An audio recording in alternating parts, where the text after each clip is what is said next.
শুরুতেই জানাবো সংবাদ শিরোনাম। বিচারের সম্মুখীন করতে শেখ হাসিনাকে দেশে আনা হবে, বললেন ডক্টর ইউনূস। জানাবো ক্ষমতায় গেলে জাতীয় সরকার গঠন করবে বিএনপি, বললেন মির্জা ফখরুল। বিএনপি মহাসচিব মির্জা ফখরুল ইসলাম আলমগীর বলেছেন, দীর্ঘদিন যারা ফ্যাসিবাদ বিরোধী আন্দোলনে যুক্ত ছিল, ক্ষমতায় গেলে তাদের সবাইকে নিয়ে বিএনপি জাতীয় সরকার গঠন করবে। মঙ্গলবার রাজধানী জাতীয় প্রেস ক্লাবে জাতীয়তাবাদী পেশাজীবী পরিষদ আয়োজিত এক আলোচনা সভায় তিনি একথা বলেন। মির্জা ফখরুল বলেন, নির্বাচিত হয়ে আসতে পারলে আমরা একা দেশ চালাবো না। তাহলে সমস্যা কোথায়? সন্দেহ কোথায়? সন্দেহ কিন্তু আপনাদের উপর মানুষের আসতে শুরু করেছে।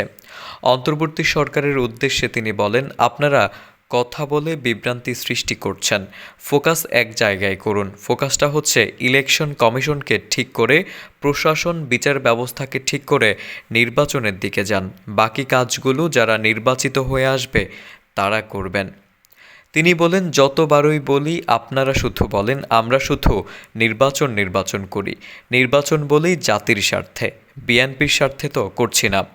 সংস্কার প্রস্তাব আমরা দিয়েছি, সেটা দেখেন। ৬২টি দল একসঙ্গে এই প্রস্তাবনা দিয়েছি।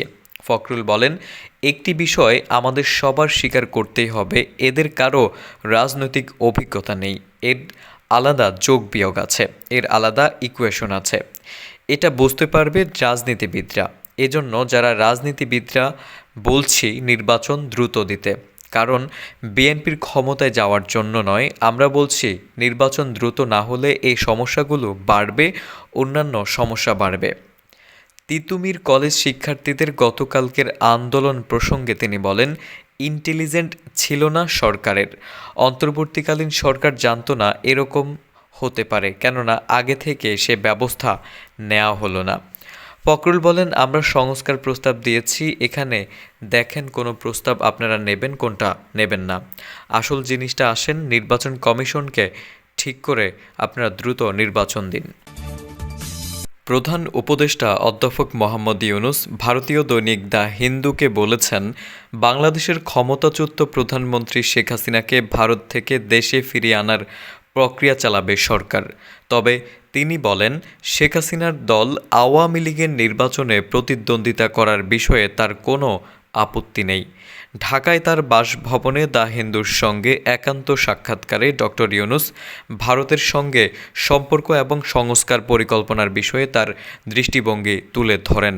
দ্য হিন্দুর অনলাইন সংস্করণ গত সোমবার তার সাক্ষাৎকারটি প্রকাশিত হয়েছে।